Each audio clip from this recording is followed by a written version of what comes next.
Seguindo com as aulas de teologia sistemática, a gente está avançando na doutrina de Deus ou na teologia própria, e a gente está falando a respeito dos atributos de Deus, a gente está falando a respeito do caráter de Deus.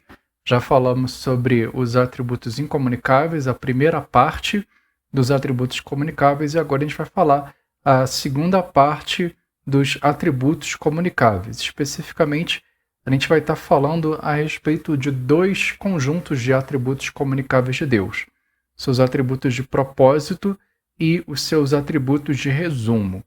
Então, a pergunta que a gente está fazendo aqui é a seguinte: como Deus é como nós em atributos de vontade e em atributos que resumem sua excelência? Então, vamos começar aí com os atributos que o Wayne Grudem chama de atributos de propósito. O primeiro deles, a vontade de Deus. A vontade de Deus é aquele atributo de Deus pelo qual ele aprova e determina realizar todas as ações necessárias para a existência e atividade de si mesmo e de toda a criação. Falando da vontade de Deus, a gente precisa distinguir entre diferentes aspectos da vontade de Deus. Primeiro, a vontade de Deus em geral. A Escritura frequentemente indica a vontade de Deus como a razão final ou a mais definitiva para tudo o que acontece. Por exemplo, em Efésios 1:11. Em Cristo, fomos também feitos herança, predestinados segundo o propósito daquele que faz todas as coisas conforme o conselho da sua vontade. Quer dizer, existe um sentido no qual todas as coisas acontecem segundo a vontade de Deus. Primeiro, todas as coisas foram criadas pela vontade de Deus. É o que fala Apocalipse 4:11. Tu és digno, Senhor e Deus nosso, de receber a glória, a honra e o poder, porque criaste todas as coisas e por tua vontade elas vieram a existir e foram criadas. Todos os eventos relacionados com a morte de Cristo foram de acordo com a vontade de Deus. É o que fala Atos 4, 27 e 28. Porque, de fato, nessa cidade, Herodes e Pôncio Pilatos, com gentios e gente de Israel, se juntaram contra o teu santo servo Jesus, a quem ungis, para fazerem tudo o que a tua mão e o teu propósito predeterminaram. A gente também deve dizer que, às vezes, é a vontade de Deus que os cristãos sofram. Isso é afirmado aqui em 1 Pedro 3,17. Porque, se for da vontade de Deus, é melhor que vocês sofram por praticarem o bem do que praticando o mal. Na verdade, a gente deve dizer que todos os eventos nas nossas vidas estão sujeitos à vontade de Deus. Escutem agora vocês que dizem: hoje ou amanhã iremos para a cidade tal, e lá passaremos um ano, e faremos negócios e teremos lucros. Vocês não sabem o que acontecerá amanhã. O que é a vida de vocês? Vocês não passam de neblina que aparece por um instante e logo se dissipa. Em vez disso, deveriam dizer: se Deus quiser, não só viveremos, como também faremos isso ou aquilo. É o que diz Tiago 4, de 13 a 15. Então, a gente pode falar a respeito da vontade de Deus em geral e dizer que, de modo geral, todas as coisas acontecem de acordo com a vontade de Deus. E aí, partindo disso, a gente pode começar a observar algumas distinções dentro da vontade de Deus. A gente pode falar primeiro que existe uma vontade necessária de Deus. A vontade necessária de Deus inclui tudo aquilo que ele deve desejar de acordo com a sua própria natureza. Por exemplo, aqui em Êxodo 3,14. Deus disse a Moisés: eu sou o que sou. Disse mais: assim você dirá aos filhos de Israel: eu sou, me envio a vocês. Quer dizer, quando Deus se apresenta a Moisés na sarça ardente, Moisés pergunta para Deus: quem eu devo dizer que está me enviando para os israelitas? E a resposta de Deus é essa: diga a eles que eu sou o que sou. Talvez isso não apareça tanto assim em português, mas isso aparece no hebraico, aparece também no inglês, na verdade. Deus fala: o que eu quero ser. Quer dizer, Deus deseja ser quem Ele é. Deus é quem Ele é e Deus tem vontade de ser aquilo que Ele é. Deus não pode desejar ser diferente do que Ele é.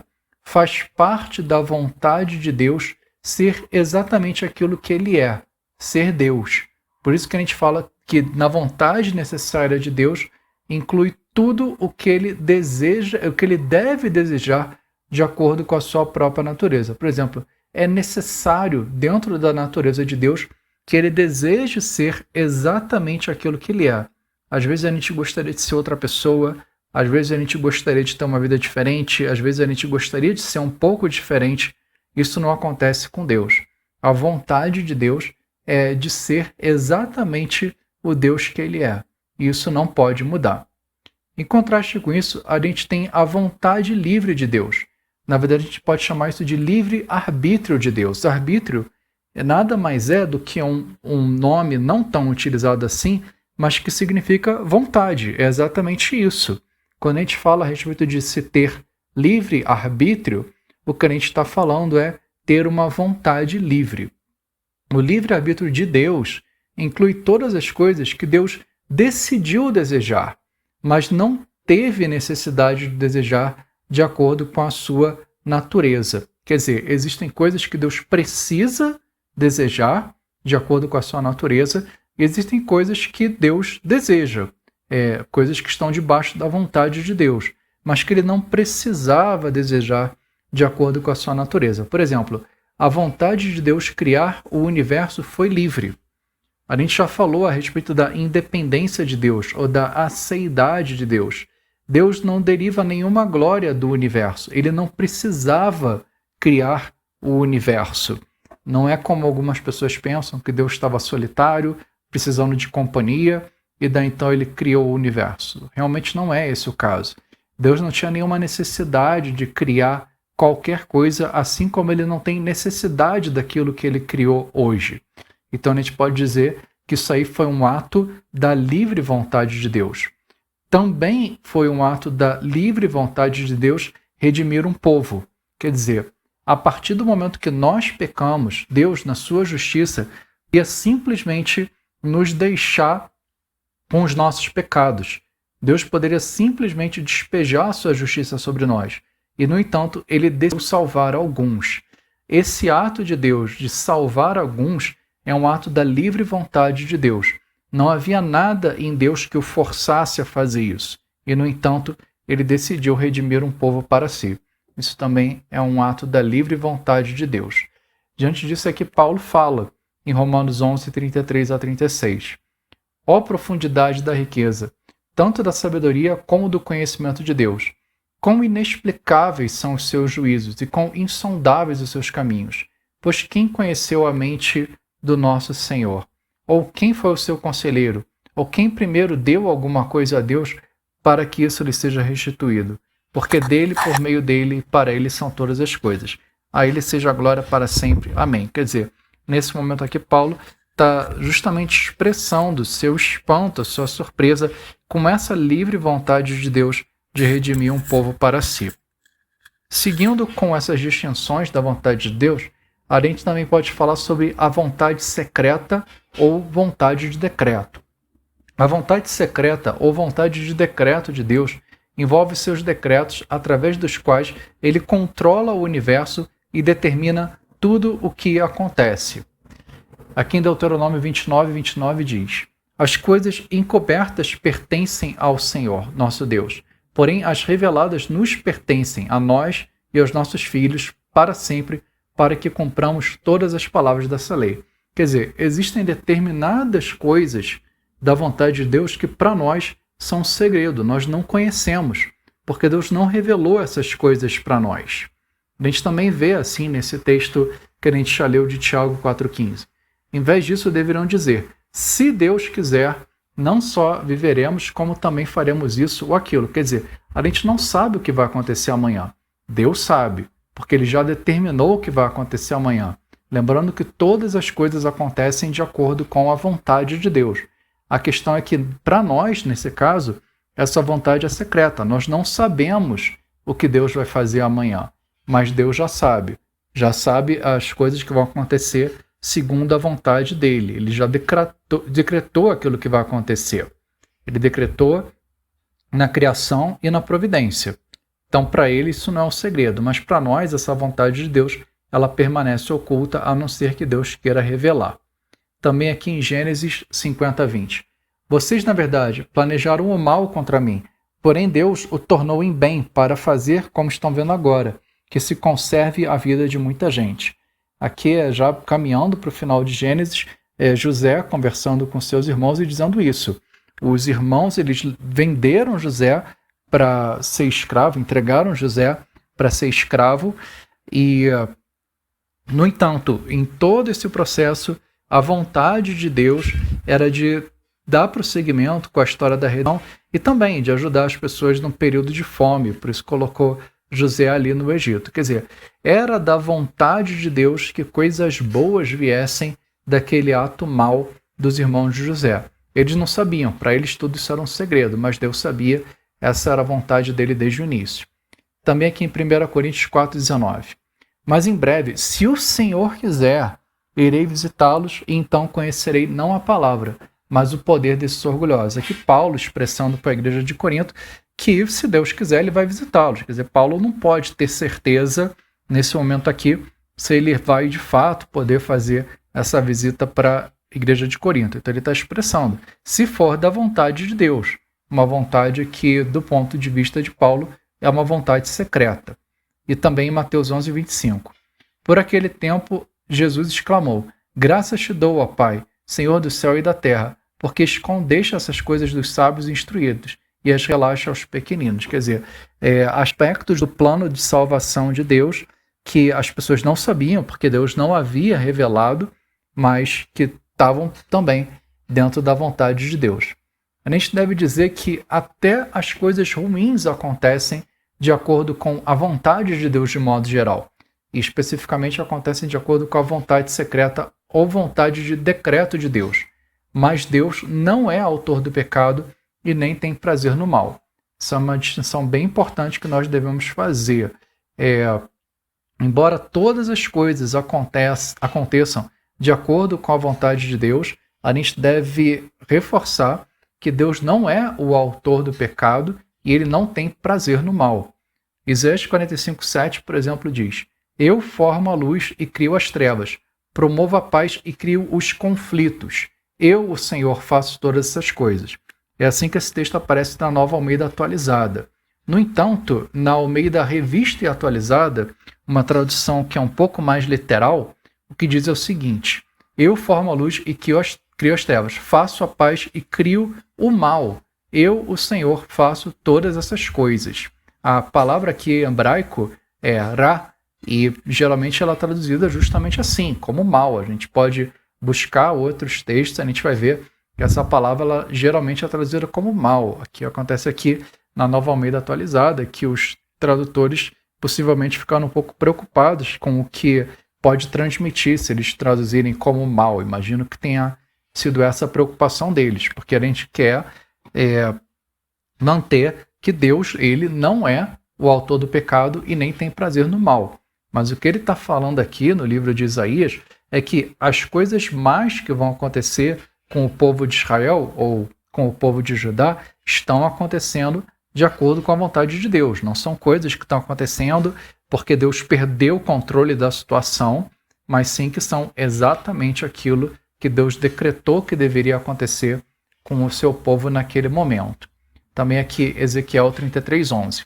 Dize-lhes, tão certo como eu vivo, diz o Senhor Deus, não tenho prazer na morte do perverso, mas em que o perverso se converta do seu caminho e viva. Convertei-vos dos vossos maus caminhos. Por que haveis de morrer, ó casa de Israel?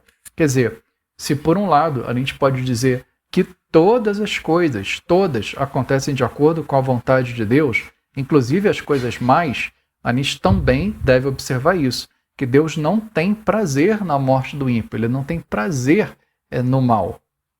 E também Mateus 18:7. Ai do mundo por causa dos escândalos, porque é inevitável que venham os escândalos, mas ai do homem pelo qual vem o escândalo. Quer dizer, aqui no caso, Jesus está lamentando. Por um lado, essas coisas vão acontecer, é da vontade de Deus que aconteça, mas Jesus não está demonstrando prazer nisso, ao contrário. Ele fala, ai daquele pelo qual vem o escândalo. E também Mateus 26, 24. O Filho do Homem vai, como está escrito a meu respeito, mas ai daquele por intermédio de quem o Filho do Homem está sendo traído. Melhor lhe fora não haver nascido. Quer dizer, a traição de Judas, a maneira como Judas traiu Jesus, estava dentro da vontade de Deus. Não foi uma coisa que aconteceu quando Deus estava distraído, não foi uma coisa que pegou Deus de surpresa. Era exatamente o plano de Deus que as coisas acontecessem dessa maneira. E, no entanto, não é o autor do pecado e nem tem prazer no mal. E, finalmente, aqui a gente deve falar sobre a vontade revelada ou vontade de preceito. A vontade revelada ou vontade de preceito de Deus contém seus mandamentos ou preceitos para a nossa conduta moral. Essa vontade revelada de Deus é a vontade declarada de Deus sobre o que devemos fazer ou o que Deus nos ordena fazer. Por exemplo, é o que a gente ora quando a gente fala seja feita a tua vontade, assim na terra como no céu.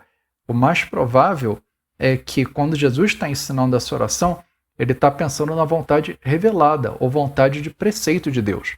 Porque não faz muito sentido a gente orar que seja feita a vontade de decreto de Deus. Porque forçosamente todas as coisas acontecem de acordo com a vontade de decreto de Deus.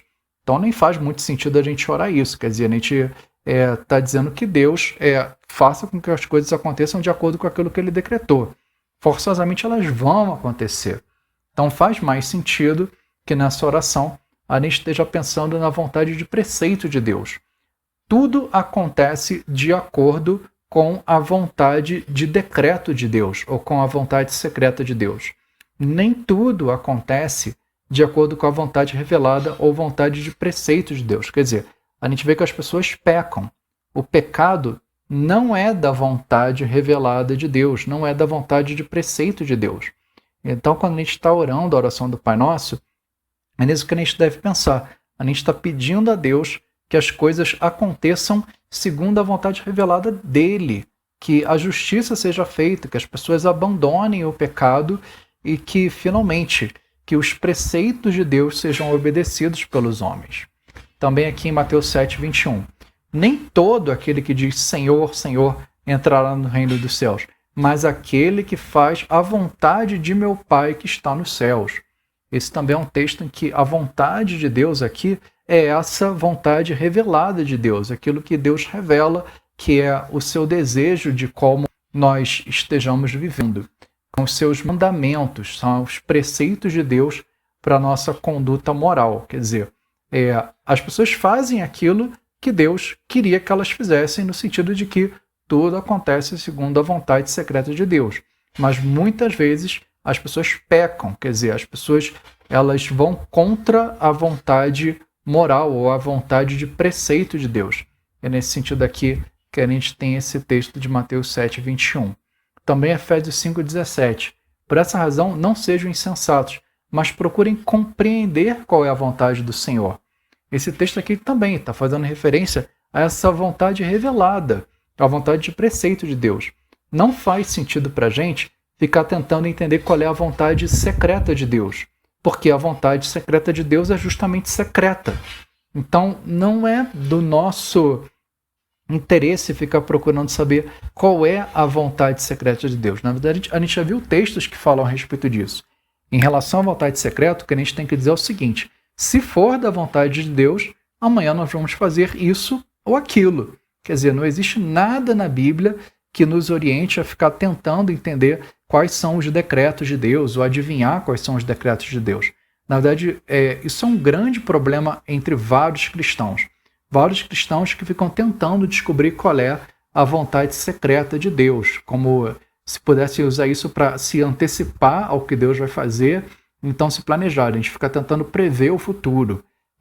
Até por isso a Bíblia fala muito contra consultar os mortos, especialmente no Antigo Testamento, fala contra adivinhos, coisas desse tipo.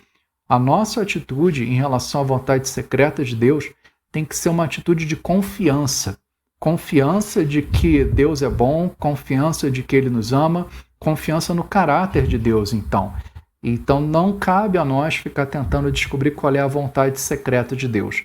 O que nós sim devemos tentar fazer, que está falando aqui em Efésios 5,17, é compreender cada vez melhor qual é a vontade revelada de Deus. A vontade que Deus revela nas Escrituras.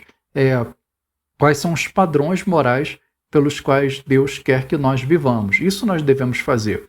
A gente deve buscar sabedoria também. A Bíblia fala que o temor do Senhor é o princípio da sabedoria.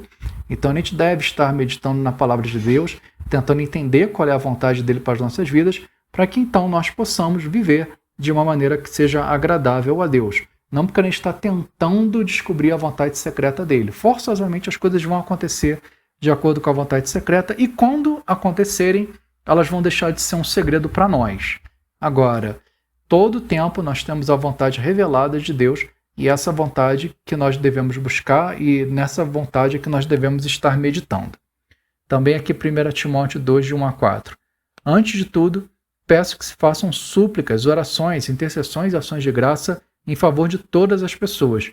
Ore em favor dos reis e de todos os que exercem autoridade, para que vivamos vida mansa e tranquila, com toda a piedade a respeito. Isso é bom e aceitável diante de Deus, nosso Salvador, que deseja que todos sejam salvos e cheguem ao pleno conhecimento da verdade.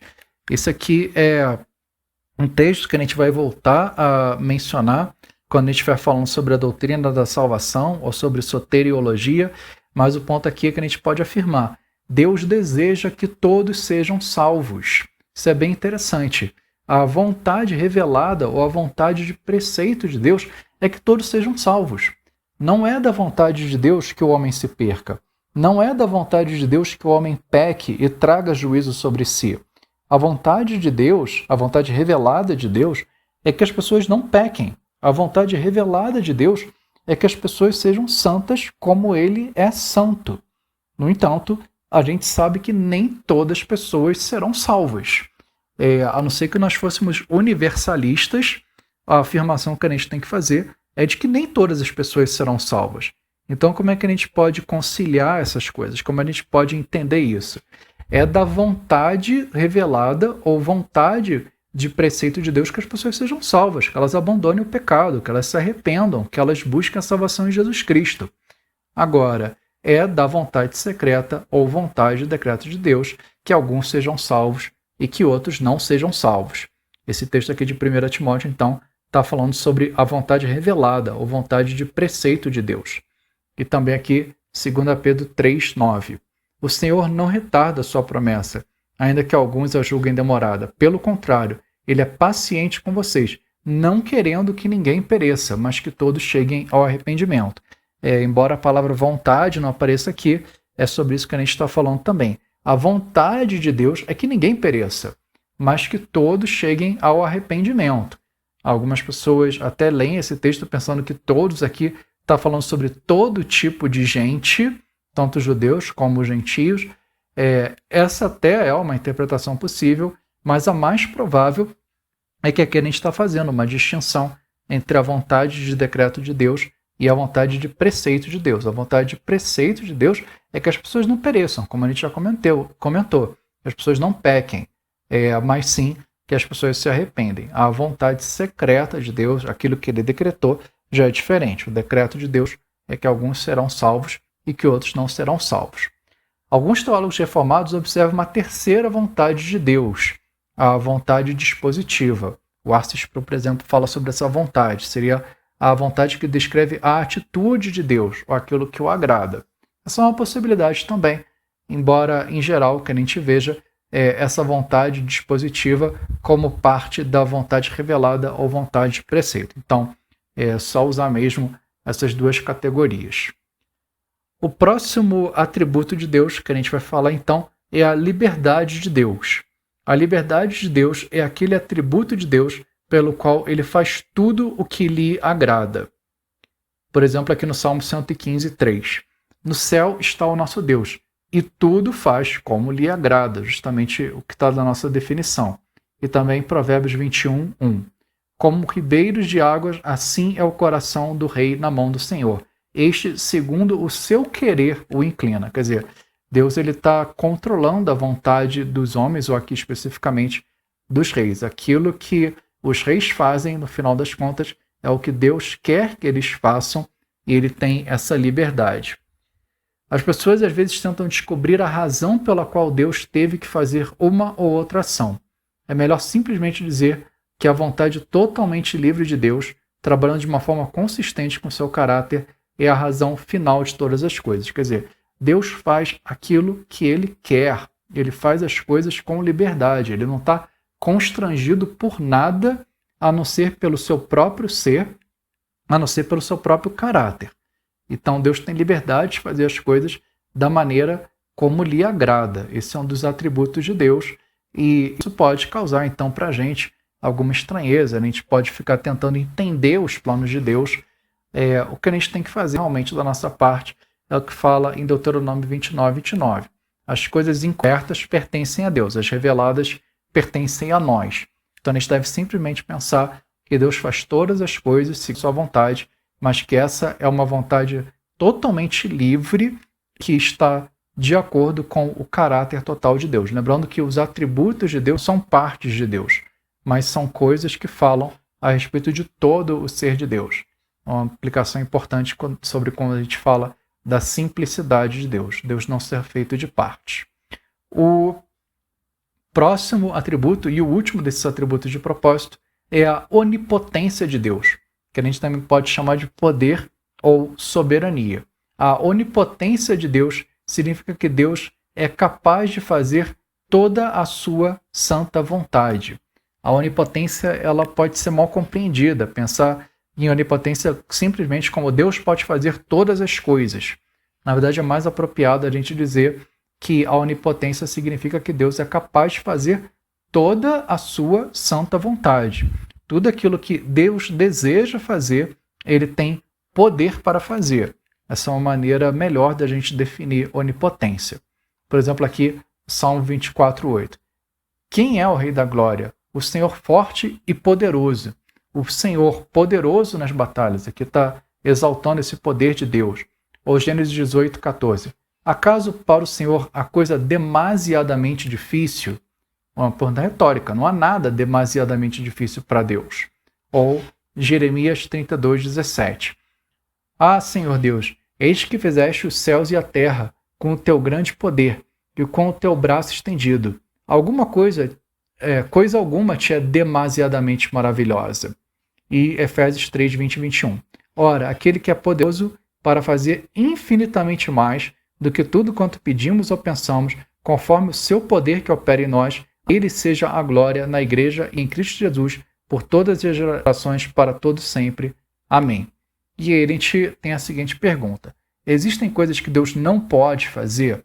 Uma brincadeira que o pessoal faz é o seguinte. Será que Deus pode criar uma pedra tão grande, tão pesada, que nem mesmo ele possa levantar? É uma pergunta, é uma trick question, né? Como fala em inglês. A ideia é assim, se Deus é tão poderoso, então ele pode fazer todas as coisas. Então ele pode fazer uma pedra infinitamente pesada. Mas será que ele pode fazer uma pedra tão pesada que nem mesmo ele possa carregar? Então isso aí é uma brincadeira, na verdade, mas serve para ilustrar que a gente precisa definir corretamente o que a gente quer dizer quando a gente está falando sobre a onipotência de Deus. Por isso que a gente não falou que a onipotência é que Deus pode fazer todas as coisas, mas sim que ele pode fazer tudo aquilo que dentro do seu caráter santo ele deseja, ele tem vontade de fazer. E existem coisas que Deus não pode fazer. Deus não pode desejar ou fazer qualquer coisa contrária ao seu caráter. Por isso é importante a gente definir a onipotência corretamente. Não é que Deus pode fazer todas as coisas. Ele faz aquilo que é condizente com o seu caráter. Vamos ver aqui Tito 1:1 e 2. Paulo, servo de Deus e apóstolo de Jesus Cristo, para promover a fé que é a dos eleitos de Deus e o pleno conhecimento da verdade segundo a piedade, na esperança da vida eterna, que o Deus que não pode mentir prometeu antes dos tempos eternos. Está vendo? Isso aí é uma coisa que Deus não pode fazer. Deus não pode mentir. Deus é incapaz de mentir. E graças a Deus por isso, ele não tem essa capacidade.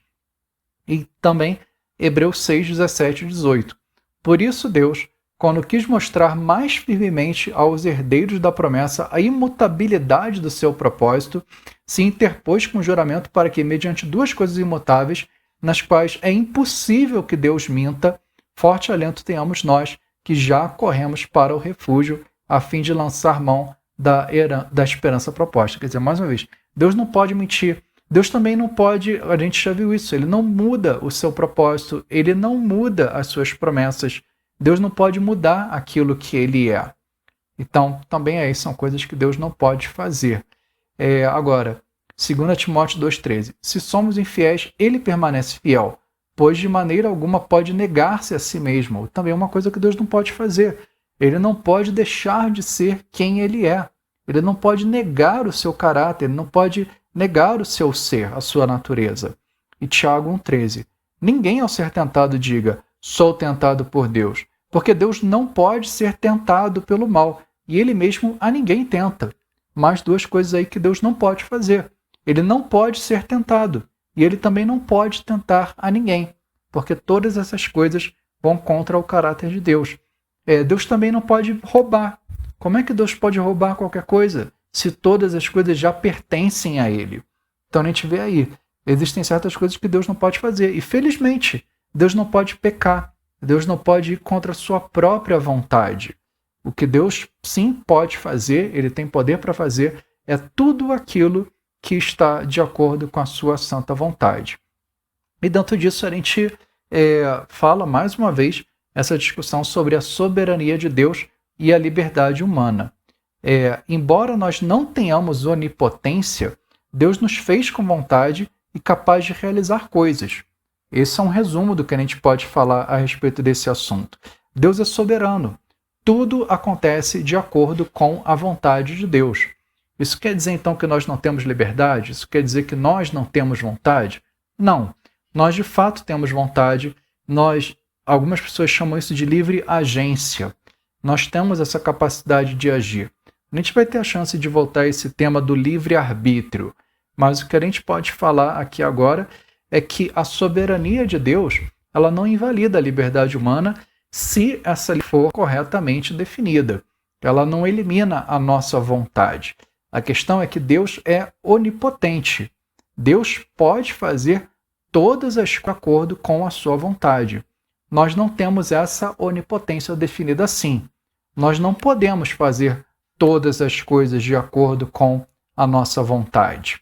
E nós não queremos dizer isso. Nós não queremos dizer que, assim como Deus é onipotente, nós também somos onipotentes. Até porque a vontade de Deus e a nossa vontade muitas vezes entrariam em conflito. Se a gente quer afirmar a onipotência de Deus, o fato de que ele pode fazer tudo de acordo com a vontade dele, uma outra coisa que a gente deve dizer é que nós não podemos fazer tudo de acordo com a nossa vontade. A vontade de Deus é soberana. Deus é onipotente. Nós não somos onipotentes. O que não quer dizer que nós não tenhamos vontade e capacidade de realizar coisas.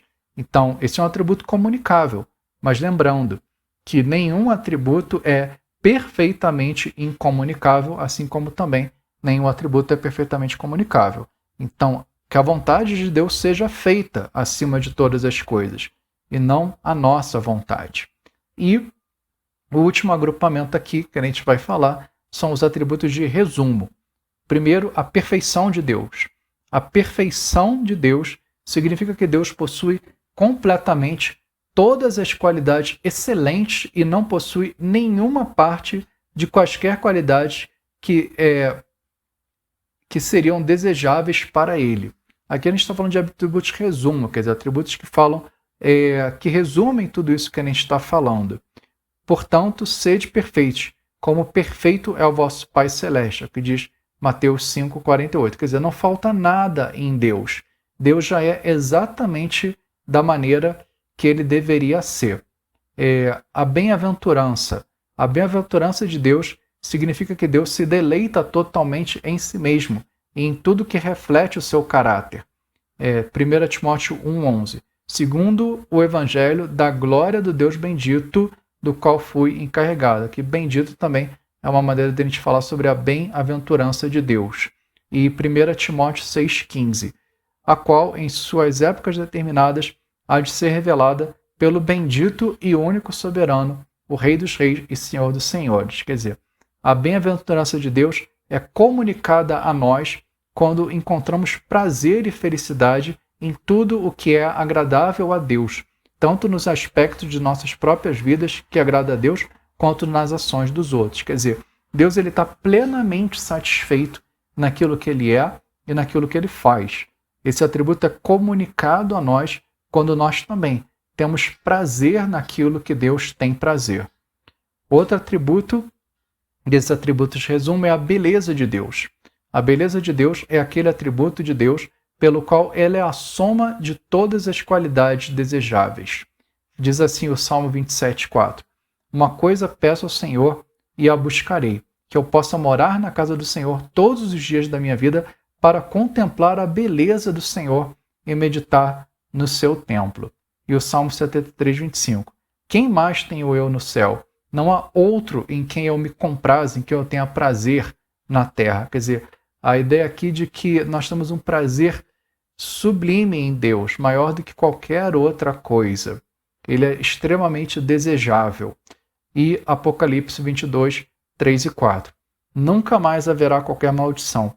Nela estará o trono de Deus e do Cordeiro. Seus servos o servirão, contemplarão a sua face e na sua fonte está o nome dele. É um texto que a gente já usou aqui, mas essa ideia, a gente vai estar na visão beatífica, contemplando a Deus, justamente por causa da beleza de Deus, justamente porque Ele é a soma de todas as qualidades desejáveis para nós. A beleza de Deus é comunicada a nós justamente quando refletimos a beleza de Deus em nossas vidas em uma conduta que é agradável a Ele. Aí está a nossa beleza, em refletir o caráter de Deus nas nossas vidas. É o que fala aqui em 1 Pedro 3, 3 e 4. Não seja o adorno da esposa o que é exterior, como o frisado de cabelos, adereços de ouro, aparato de vestuário, seja, porém, o homem interior do coração, unido ao incorruptível trajo de um espírito manso e tranquilo, que é de grande valor diante de Deus. Quer dizer, o que essa passagem não está falando é que as mulheres e os homens também não devam cuidar da sua aparência, não devam procurar se vestir bem e ter uma boa higiene e coisas do tipo. Essa passagem não está falando isso. O que está falando é o seguinte, que muito mais importante do que essas coisas é a nossa beleza interior, quer dizer, é aquela beleza em que nós estamos refletindo o caráter de Deus nas nossas vidas. E também Tito 2, 9 e 10. Quanto aos servos, que sejam em tudo obedientes ao seu Senhor, dando-lhe motivo de satisfação. Não sejam respondões, não furtem. Pelo contrário, deem prova de toda a fidelidade, a fim de ornarem, a fim de se enfeitarem em todas as coisas, a doutrina de Deus, nosso Salvador. Quer dizer, o nosso testemunho é muito importante também. É justamente isso. Quando nós refletimos a beleza de Deus, é quando nós estamos nos portando de uma maneira que é agradável a Deus. E por último, dos atributos de Deus, a gente vai falar sobre a glória dele. A glória de Deus é o brilho criado que envolve a revelação de Deus de si mesmo. Essa é a definição do Wayne Grudem. Isso aqui é um ponto que eu discordo um pouco dele, respeitosamente, e diria que a glória de Deus é uma outra maneira da gente falar sobre a honra de Deus, ou sobre a excelência de Deus. É isso que a palavra glória quer dizer. Por exemplo, aqui em Isaías 40:15. Eis que as nações são consideradas por ele como um pingo que cai de um balde, como um grão de pó na balança. As ilhas são como pó fino que se levanta. Quer dizer, a ideia aqui de que aquelas coisas que são criadas, mesmo as maiores, elas não têm a mesma importância que Deus tem. Embora a gente não tenha aqui a palavra glória, essa é a ideia que está passando, de que Deus é muito superior, muito mais importante do que todas essas coisas. E aqui em 2 Coríntios 3,18. E todos nós, com o rosto desvendado, contemplando como por espelho a glória do Senhor, somos transformados de glória em glória na sua própria imagem, como pelo Senhor, o Espírito. Quer dizer, a ideia aqui de que nós vemos a excelência de Deus, ou a honra de Deus, ou a sua sublimidade. E 2 Coríntios 4,17. Porque a nossa leve e momentânea tribulação produz para nós eterno peso de glória, acima de toda a comparação. Aliás, a palavra glória, especialmente no hebraico, ela traz justamente essa conotação de algo que tem um peso, de algo que tem densidade. Essa é a ideia, a gente falar uma coisa que é importante.